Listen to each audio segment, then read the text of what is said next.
Welcome to Journeys of Discovery, a Changemakers collaboration with the Royal Philharmonic Orchestra. I'm Michael Hayman, and today we're at Cadogan Hall in London, where I'm joined by world-renowned violinist and author Min Kim. Beginning her career as a child prodigy, Min lived and breathed the violin. But when her beloved Stradivarius was stolen, everything changed. In this episode, she shares her extraordinary journey, reflecting on music, identity, and the courage to start again.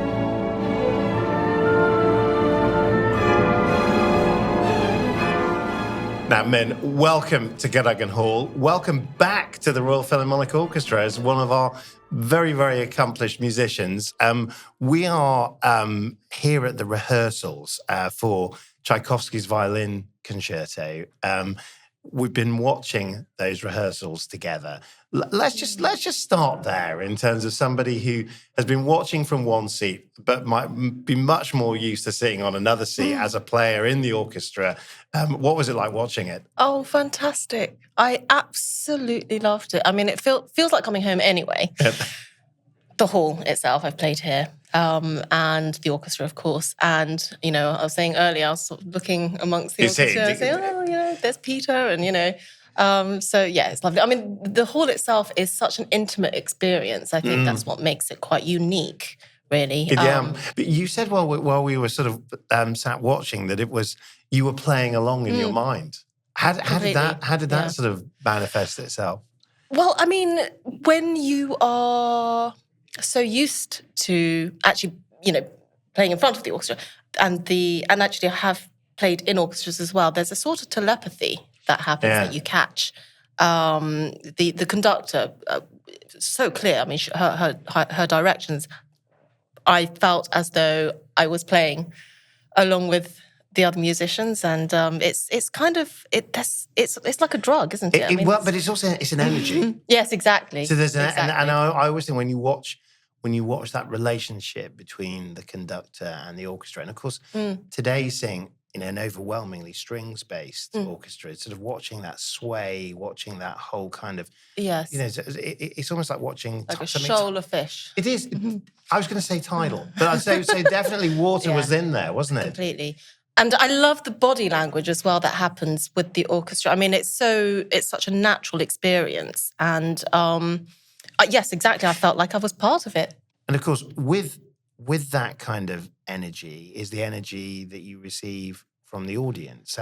When you're sat on stage, how does that relationship feel when you sort of feel the relaxation, the appreciation, the joy, the applause? How does the relationship with the audience work?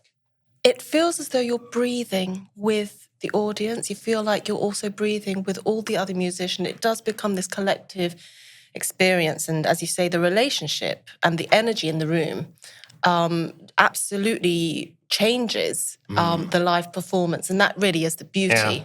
Now, let's talk about this absolutely fantastic book, Gone, A Girl, a Violin, A Life Unstrung. It starts with a very sad moment in your life, a Stradivarius violin that is stolen. So pick up the story for us. Well, as any violinist will know, your relationship with your instrument is as though it's a part of your body. It really is your voice. It's an extension of you. The relationship that you build with it is something that develops over time.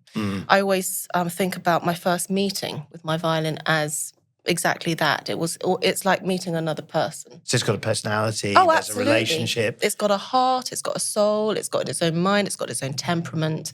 I know that might sound a little bit bonkers, but you're not the first that has said that. Absolutely. A lot of people will talk about this sort of almost physicality to the relationship, this kind of and a soulfulness in terms of that kind of, you found your instrument. It is, and it's also the relationship that you have with the maker of the violin, and the genius of Stradivarius is something that you really feel in the tones of the violin. I mean, it is a beautiful work of art in itself. And the relationship, it's almost like you are sort of traveling back in time. Yes. and speaking. It's a little bit actually almost like playing, a piece of music written by Bach or Beethoven or Mozart. You are actually having a relationship with the composer and you are relating. It's time travel. I mean, the interesting you say time travel, because you said it, in one piece I read, you said it could be a museum piece, but that, of course, would be its tragedy, which is that actually it's there to live, to play. Because this was an instrument from the late 1600s. Yes, it's it's a delicate balance to recognise that, yes, these are beautiful, pieces of art, and, people want to see the craftsmanship like you would go to a museum to see a painting. But obviously the difference between these instruments is that actually the beauty is in its voice. In its voice. And so not to hear that. I was going to say, and that voice was stolen from you. It was, yeah. So pick up the story at the point. So the theft happened in a sandwich shop, wasn't it? And you're having a coffee and. Well, I mean, subsequently, I think in my darker moments, and actually, you have to sort of find some kind of humour in any bleak situation, and I sort of think, it was the world's most expensive sandwich, really, right. that day.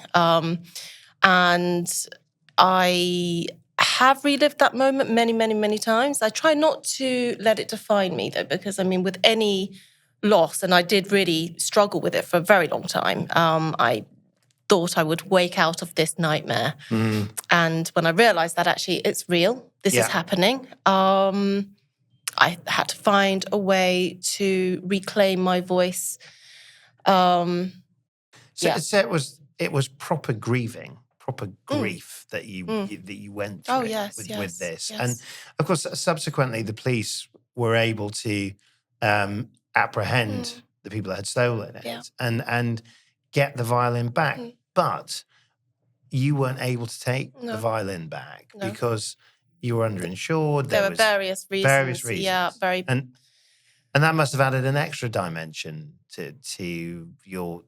It was very painful. Yeah, right. I mean, I'm not going to hide behind any kind of pretense, which I did for a really long time, because I think there was sort of the part of me that was very raw and honest with myself about how I felt. But then there's the other sort of very kind of practical, and also, I don't know, I think I did actually feel a sense of sort of embarrassment. It's an object. It's a very expensive object, by the way. But I mean, well, but it sounds to me like it wasn't its sort of value that was. It was priceless. Because I'm sort of thinking with something like that down the ages, that its story will have been the people that will have had similar relationships. Yes, it's by no means unique. This relationship, as you've had, but because it's found its way to you, and then somebody has taken that. So I think a lot of people would understand that actually it must have been an awful. I think loss. I eventually came to relate it a little bit to, it was my home, and in a way it really was. I mean, I was traveling the world anyway at the time, so I wasn't really settled in any one place. But the thing about my violin was that wherever I went, it represented all the hours that I'd spent alone with it. Because as a soloist, that's what you do. You're spending more time with your instrument than you are almost with another person. Yeah. You sort of, it's the point you make in the book, is that actually, there's always someone else in the relationship. It's a constant. It was my constant. It was my sort of it was my partner. It was my life partner. I know that sounds mad, doesn't it? Well, but I mean, I suppose tell us about the book though, because of course you've turned that partner into a great story, right? In terms of I suppose we'll get back to the sort of the earlier parts in a moment, but in terms of the actual, the title Gone, it's very much about this moment we're talking about, in terms of this moment of loss and ultimately realization about your future. But in terms of why write the book, what was the message you were wanting to impart with it? Well, it actually started off really as a suggestion from the detective who was in charge of the investigation. I was really struggling with just coming to terms with everything, and he was so kind and so supportive. He would ring me every Friday at 5:00 on the dot just to talk, tell me a little bit of updates. I was just very, very grateful to have that consistent communication, because nobody knew where it was, but knowing that people were looking for it was very important to me. And so I started to write down my feelings and my thoughts, and just as almost like a catharsis. It was like a diary, And then as it went on, I realized that actually I had come to a full stop in my life. And it wasn't something that I had intended. It wasn't like I decided to have a sabbatical or anything like that. It was an enforced stop. It was a little bit like COVID, actually. I had no choice except to, regroup. And that's when... come to terms. And come to terms, yes. And I think I did realise that there was somewhat of an unbalanced relationship that I had. And subsequently, actually now, I feel very much that my voice is my voice. And yes, of course, you have these very intense relationships with your instruments. But I realised that I had, in some way, had a security blanket. And it was. And that took a really long time, actually, for me to accept. Yeah. Because I think another way of reading this story is also about your journey with music. And I mean, let's go back to the beginning, because that in of itself is a whole book. Growing up in South Korea, growing up with what sounds like an incredible family, but not a musical family, but actually a family that encouraged you, got the yellow pages out, found you a violin teacher. Let's talk about some of these key characters. Sounds like your grandmother and your mother were particularly important in this story. Well, we lived in Korea until I was 3.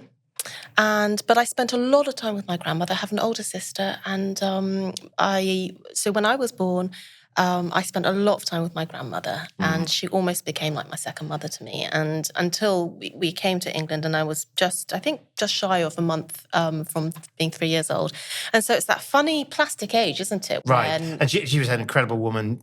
She had gone through real pain and tragedy in the war. She lost her leg in the war. The house was shot at, and a bullet hit her leg, and she was actually put in a shallow grave because she wasn't expected to survive. With my mother, who was a tiny infant at the time, shroud was placed over, and because she had gangrene in her leg, But her eldest son, who was only 12 at the time, so my uncle, he pulled her out, and with the help of the older man, got hold of a bottle of whiskey for some kind of makeshift anaesthetic. She drank the whole bottle, bit into a stick, and they cut her leg off. Amputation. I mean, isn't that extraordinary? Beyond belief. Yeah. And also must speak to an incredibly resolute character with the grit and determination to carry on. Her sort of resilience, I think, really came from, she had 7 children. And the idea of leaving her 7 children, and one of them was literally a babe in arms, just didn't enter her mind, and she had to live for her children. Yes.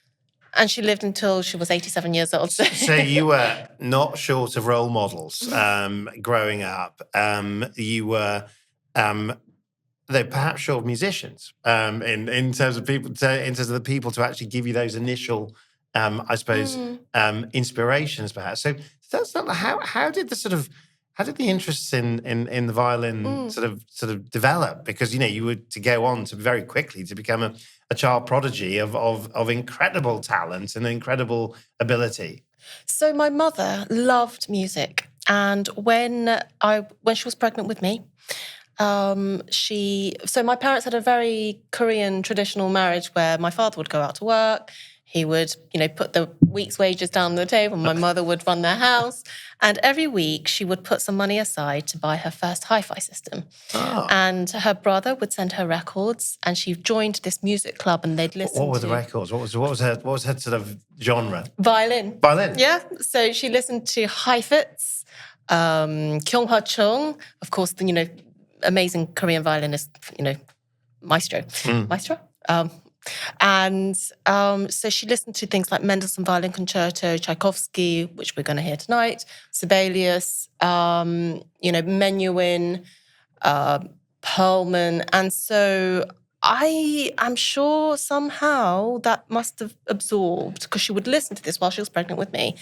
So there are some violinists that I feel so much more kind of tuned into, and it's almost like I know their fingering, and it correlates with the violinists that my mother listened to when she was pregnant. How interesting, because I've always, I mean, I'm a strings person. I love listening to the sounds of the strings, and I believe they just do, they do something to those that love them in terms of that it's very hard to explain. So there's a sort of, there is just... The vibration. It is. Perhaps, I think it's an extraordinary sort of experience of actually, I think your heartbeat lowers. There is a very physical reaction to listening to an orchestra with a lot of its string section playing. Did you feel that? I mean, did. We were breathing with it. We were. Yes. So what you say about your mother's pregnancy does not. That doesn't seem like too much of a jump for me. No, because I think it's quite logical, really, isn't it? The experience. It is an experience which is not just one for the ear. It is one for the mind. It's one for the body. And of course, the baby does hear inside the womb. So I really don't think it's illogical. Well, you are proof of the proposition, if you like. I mean, so you're born. Tell us how the first steps into becoming a violinist happened. So, as I said, my mother loved music, and when we came to England when I was 3 and my sister was 5, and so we listened to music all the time. And then eventually my sister wanted to learn the piano because there were, pupils in her class who were learning the piano, so she wanted to learn the piano. So she enrolled for piano lesson, and I'm just being a little terror. I think I'm just thinking. So you're the youngest. Yes, I'm 2 years younger. I have 2 daughters. My youngest is a violinist, and my eldest is a pianist. So is that what? That's not the same talents, but I understand the dynamic. I just was chomping at the bit. I wanted to do something too. I mean, I was watching her play, and I'd be sort of immersed in the music and sort of thinking, can I do that? Can I do that? But the only available space at the same time as my sister's lesson, so, it meant that my mother wouldn't have to sort of come twice, was either a trumpet or the violin. Mm-hmm. And the trumpet didn't really appeal to me at the time, and I think I was probably too young anyway. I mean, I was only 6. But the violin, I just immediately thought, that's it. That's the one. And I immediately went upstairs, went to the children's encyclopedia, got out the section for the violin, and I saw this, and I swear I fell in love.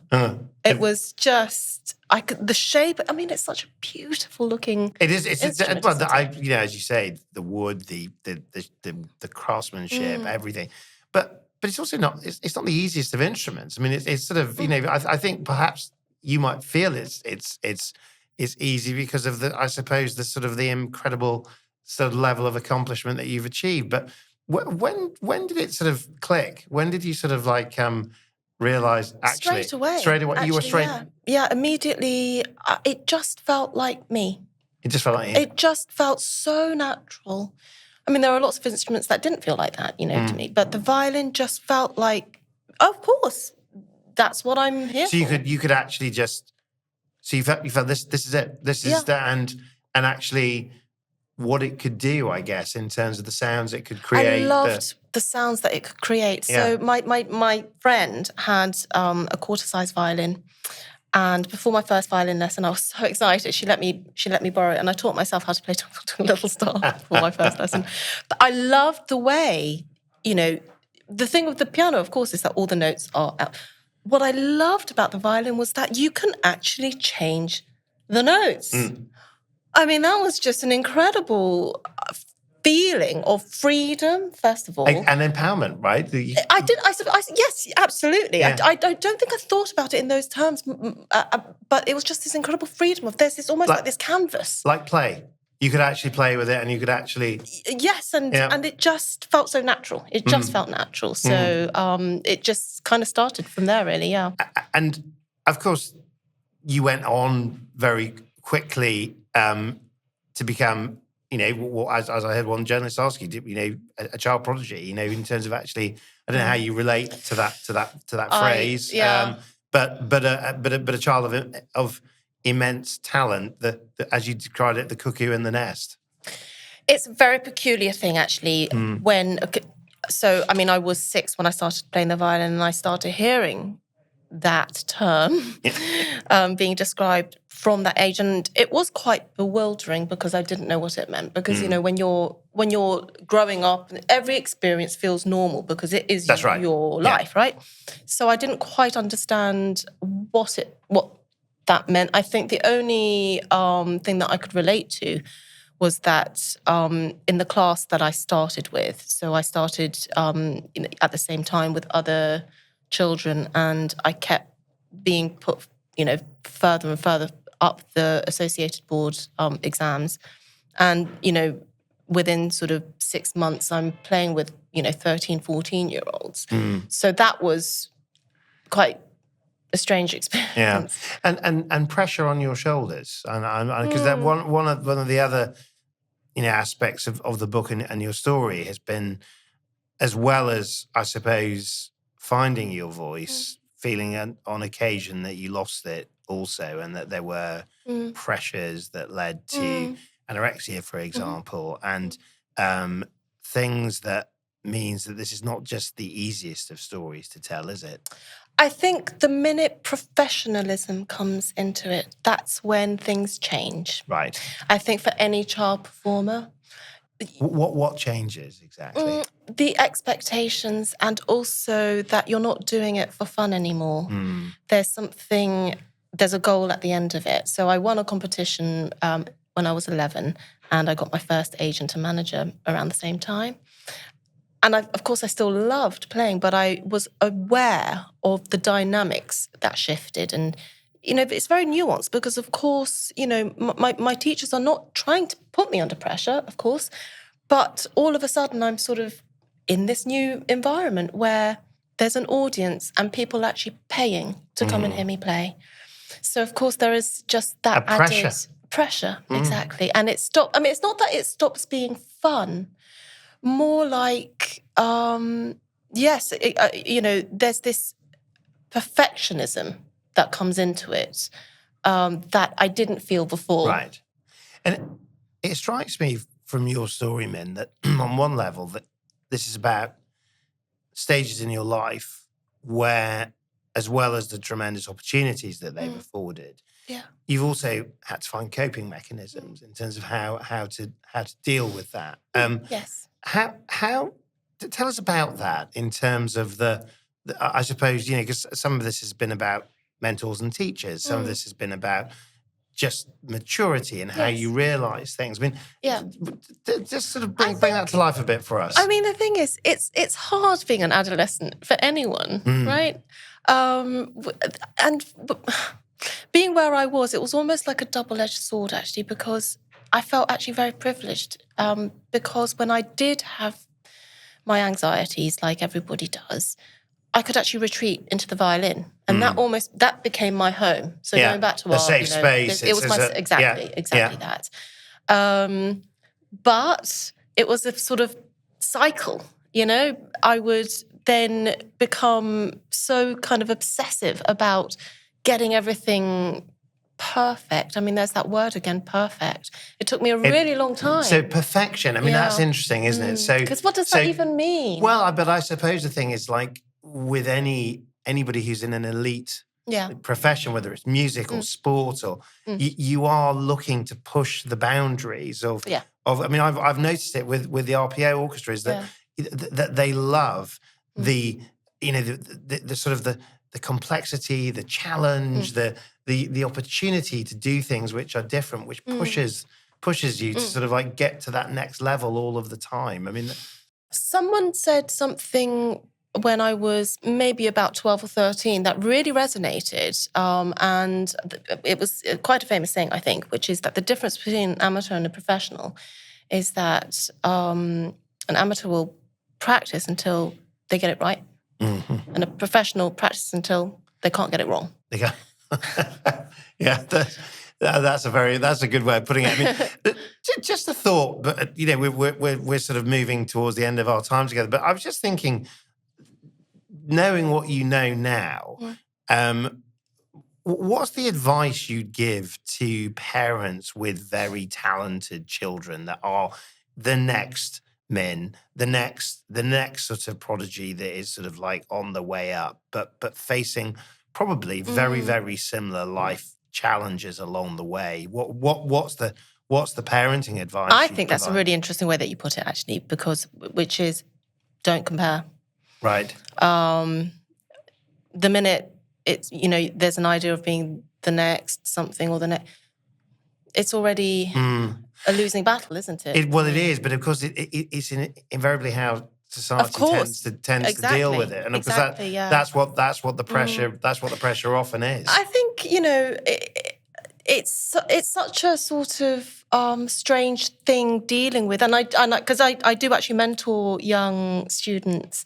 And seeing talent is such a thrilling thing. So I've seen, I experienced exciting. It's exciting, but it's a huge responsibility as the person who's guiding, because there are things that you don't want to touch. You have to be led by the child, really. Yeah. And yeah. Now it just so happens that tonight there is a little bit further serendipity because, of course.